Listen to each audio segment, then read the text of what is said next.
ಆನೇಕಲ್ ಪಟ್ಟಣದ ಶ್ರೀ ತಿಮ್ಮರಾಯಸ್ವಾಮಿ ದೇವಾಲಯದ ಬ್ರಾಹ್ಮಣರ ಸಮುದಾಯ ಭವನದಲ್ಲಿ ಆನೇಕಲ್ ತಾಲೂಕು ಮುಜರಾಯಿ ದೇವಾಲಯಗಳ ಅರ್ಚಕರ ಕ್ಷೇಮಾಭಿವೃದ್ಧಿ ಸಂಘದ ವತಿಯಿಂದ 2026ನೇ ವರ್ಷದ ಕ್ಯಾಲೆಂಡರ್ ಬಿಡುಗಡೆ ಹಾಗೂ ಮುಜರಾಯಿ ಮತ್ತು ಸಾರಿಗೆ ಸಚಿವ ರಾಮಲಿಂಗಾರೆಡ್ಡಿ ಅವರಿಗೆ ಅಭಿನಂದನೆ ಸಮಾರಂಭವನ್ನ ಆಯೋಜಿಸಲಾಗಿತ್ತು.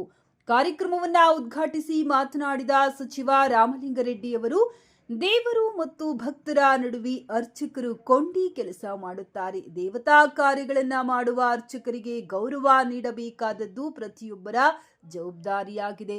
ಮುಜರಾಯಿ ದೇವಾಲಯಗಳ ಅರ್ಚಕರಿಗೆ ಅವಶ್ಯಕತೆ ಇರುವ ಸೌಲಭ್ಯಗಳನ್ನು ಕಲ್ಪಿಸುವ ನಿಟ್ಟಿನಲ್ಲಿ ಸರ್ಕಾರ ಎಲ್ಲ ಕ್ರಮಗಳನ್ನು ವಹಿಸುತ್ತಿದೆ ಎಂದರು. ದೇವಾಲಯದ ಹೆಸರಿನಲ್ಲಿರುವ ಜಾಗಗಳನ್ನು ಯಾರಾದರೂ ಒತ್ತುವರಿ ಮಾಡಿದರೆ ಅವರ ವಿರುದ್ಧ ಕ್ರಮ ವಹಿಸಲಾಗುವುದು.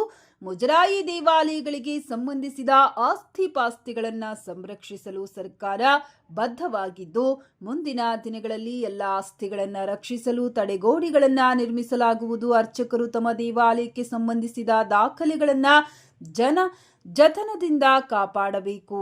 ಅರ್ಚಕರು ತಮ್ಮ ದೇವಾಲಯಕ್ಕೆ ಸಂಬಂಧಿಸಿದ ದಾಖಲೆಗಳನ್ನು ಜಾಣತನದಿಂದ ಕಾಪಾಡಬೇಕು. ಅರ್ಚಕರು ಮೃತಪಟ್ಟಾಗ 2 ಲಕ್ಷ ನೀಡಲಾಗುತ್ತಿತ್ತು. ಈ ಪರಿಹಾರದ ಹಣವನ್ನು 3 ಲಕ್ಷಕ್ಕೆ ಏರಿಕೆ ಮಾಡಲು ಕ್ರಮ ವಹಿಸಲಾಗಿದೆ. ಸಂಘದ ಅಧ್ಯಕ್ಷ ಸುಧಾಕರ್ ದೀಕ್ಷಿತ್, ಉಪಾಧ್ಯಕ್ಷ ಸದಾಶಿವ ಆರಾಧ್ಯ, ಕಾರ್ಯದರ್ಶಿ ನರಸಿಂಹಮೂರ್ತಿ, ಖಜಾಂಚಿ ಬಸವರಾಜು, ಪದಾಧಿಕಾರಿಗಳಾದ ನಾರಾಯಣಸ್ವಾಮಿ, ಗೋವರ್ಧನ್, ರುದ್ರಾರಾಧ್ಯ, ಲಕ್ಷ್ಮೀನಾರಾಯಣ್, ಗೋವಿಂದ್ ಭಟ್, ಮರಿಸಿದ್ದಯ್ಯ, ಪಾಪಣ್ಣ ಉಪಸ್ಥಿತರಿದ್ದರು. ರಾಜ್ಯ ಅರ್ಚಕರ ಸಂಘದ ಅಧ್ಯಕ್ಷರಾದ ಶ್ರೀವತ್ಸ ಅವರು, ಹಾಗೆ ಇಲ್ಲಿ ಆನೇಕಲ್ ತಾಲೂಕಿನ ಅರ್ಚಕರ ಸಂಘದ ಅಧ್ಯಕ್ಷರು, ಎಲ್ಲ ಪದಾಧಿಕಾರಿಗಳು ವರ್ಷ ಕೂಡ ಕ್ಯಾಲೆಂಡರ್ ಬಿಡುಗಡೆ ಮಾಡ್ತಾರೆ. ಇವತ್ತು ಕೂಡ ಕ್ಯಾಲೆಂಡರ್ ಬಿಡುಗಡೆ ನನ್ನ ಕೈಯಲ್ಲಿ ಮಾಡಿಸಿ ನನಗೆ ಸನ್ಮಾನ ಮಾಡಬೇಕು ಅಂತ ಹೇಳಿದರು. ನಾನು ಬೇಡ ಅಂತ ಹೇಳಿದೆ, ಆದರೂ ಕೂಡ ಸನ್ಮಾನ ಮಾಡಿದ್ದಾರೆ. ಕಾರಣ ಏನಂದರೆ, ಅವ್ರಿಗೆ ಅರ್ಚಕರಿಗೆ ಮತ್ತು ದೇವಸ್ಥಾನಗಳಿಗೆ, ವಿಶೇಷವಾಗಿ ಸೀಕ್ರೆಟ್ ದೇವಸ್ಥಾನಗಳಿಗೆ ಹೆಚ್ಚು ಒತ್ತು ನಮ್ಮ ಸರ್ಕಾರ ಬಂದ ಮೇಲೆ ಕೊಟ್ಟಿದ್ದೀವಿ ಅಂತ ಅವರು ಸಂತೋಷಕ್ಕೆ ಮಾಡಿದ್ದಾರೆ. ತಸ್ತಿಕ್ಕು 60,000ದಿಂದ 72,000ಕ್ಕೆ ಏರಿರ್ತಕ್ಕಂಥದ್ದು ಒಂದು. ಆಮೇಲೆ ಪ್ರಾಧಿಕಾರಿಗಳು ಕೂಡ ಮಾಡಿದ್ದೀವಿ ಸಾಕಷ್ಟು ದೇವಸ್ಥಾನಗಳಲ್ಲಿ. ಈಗ ಘಾಟಿ ಸುಬ್ರಹ್ಮಣ್ಯ ಹೊಸ ಪ್ರಾಧಿಕಾರ ಆಯಿತು. ಯಾಕಂದರೆ ಹೆಚ್ಚು ಜನ ಹೋಗ್ತಾರಲ್ಲ, 25 ಲಕ್ಷ ಜನ ಹೋಗ್ತಾರೆ ವರ್ಷಕ್ಕೆ. ಅದೇ ರೀತಿ ಚಾಮುಂಡಿ ಬೆಟ್ಟ 50 ಲಕ್ಷ ಜನ ಹೋಗ್ತಾರೆ.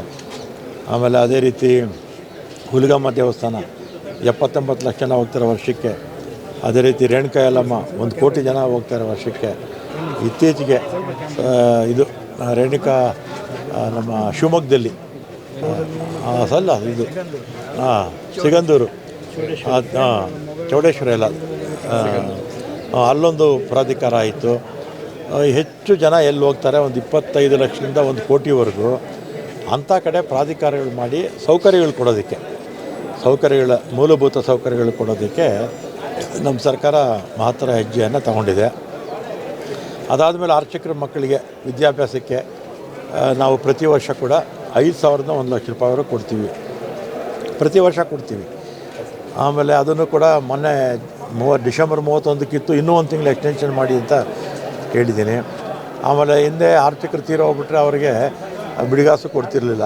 ಇವಾಗ ಅದನ್ನು 2 ಲಕ್ಷ ರೂಪಾಯಿ ಕೊಡ್ತಾಯಿದ್ವಿ. ಈಗ 5 ಲಕ್ಷ ಕೇಳಿದ್ರು, ನಾನು 3 ಲಕ್ಷ ಮಾಡೋಣ ಅಂತ ಹೇಳಿದ್ದೀನಿ. ಮತ್ತು ಹಿಂದೆ ಅರ್ಚಕರು ವಯಸ್ಸಾಗ್ಬಿಟ್ರೆ ಅಥವಾ ಕಾಯಿಲೆ ಬಿದ್ದರೆ ಅವರು ಪೂಜೆ ಅವರು ಯಾರು ವಾರಸುದಾರನ ನೇಮಕ ಮಾಡೋಕ್ಕಾಗ್ತಿರಲಿಲ್ಲ.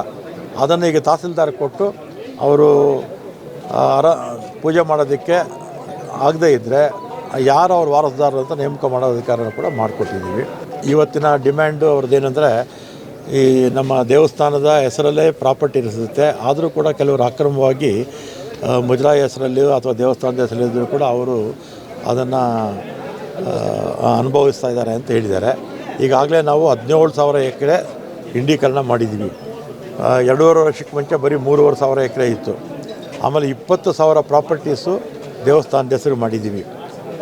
ಈ 17,000 ಎಕರೆ ಜೊತೆಗೆ ಆಮೇಲೆ ಇನ್ನೂ 18,000 ಎಕರೆ ಆಗಬೇಕು. ಅದನ್ನು 1 ವರ್ಷದಲ್ಲಿ 18,000 ಎಕರೆ ಒಟ್ಟು ಟೋಟಲ್ 40,000 ಪ್ರಾಪರ್ಟೀಸ್ ಬರುತ್ತೆ. ಅದನ್ನೆಲ್ಲ ಕೂಡ ದೇವಸ್ಥಾನದ ಹೆಸರು ಮಾಡೋದು ನಮ್ಮ ಮುಂದೆ ಇರ್ತಕ್ಕಂಥ ಒಂದು ಕಾರ್ಯಕ್ರಮ.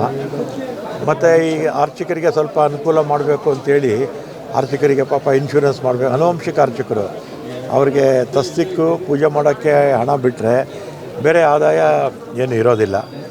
ಅವ್ರಿಗೆ ಇನ್ಶೂರೆನ್ಸ್ ಮಾಡೋಣ ಅಂತೇಳಿ ಒಂದು 10 ಲಕ್ಷ ರೂಪಾಯಿ. ಆಮೇಲೆ ಅರ್ಚಕರು ಜಾಗ ಇರುತ್ತೆ, ಮನೆ ಕಟ್ಕೊಳ್ಳೋಕೆ ಶಕ್ತಿ ಇರಲ್ಲ, ಮನೆ ಇರುತ್ತೆ ಹಳೇದಾಗಿರುತ್ತೆ, ಮನೆ ಚಿಕ್ಕದಾಗಿರುತ್ತೆ, ಸ್ವಲ್ಪ ಅಗಲ ಮಾಡ್ಕೋಬೇಕು. ಇದಕ್ಕೆ ವರ್ಷಕ್ಕೆ 1,000 ಜನಕ್ಕೆ ಅವ್ರಿಗೆ ಹಣ ಕೊಡೋಣ ಅಂಥೇಳಿ ಪ್ಲ್ಯಾನ್ ಮಾಡಿದ್ವಿ.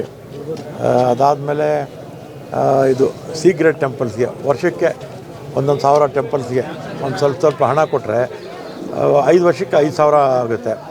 ಅದರಲ್ಲಿ ಒಂದು 15 ವರ್ಷದಲ್ಲಿ ಒಂದು 15,000 ದೇವಸ್ಥಾನಗಳು. ಎಲ್ಲ ದೇವಸ್ಥಾನಗಳು ದುಸ್ಥಿತಿಲಿ ಇಲ್ಲ ಅಂತಲ್ಲ, ಅಂಥದ್ದಕ್ಕೆ ಮಾಡೋಣ ಅಂತ ಒಂದು ಅಮೆಂಡ್ಮೆಂಟ್ ತಂದ್ವಿ. ವಿಧಾನಸಭೆಯಲ್ಲಿ ಅನುಮೋದನೆ ಕೊಟ್ಟರು. ಯಾಕೆ ವಿಧಾನ ಪರಿಷತ್ತಲ್ಲಿ ವಿಜೇಂದ್ರ ಅವರು ಹೇಳಿದ್ರು ಅಂತ ವಿರೋಧ ಮಾಡಿಬಿಟ್ರು. ಆಮೇಲೆ ಮತ್ತೆ ಅಸೆಂಬ್ಲಿಗೆ ಹೋಗಿ ಪಾಸ್ ಮಾಡಿಸ್ವಿ.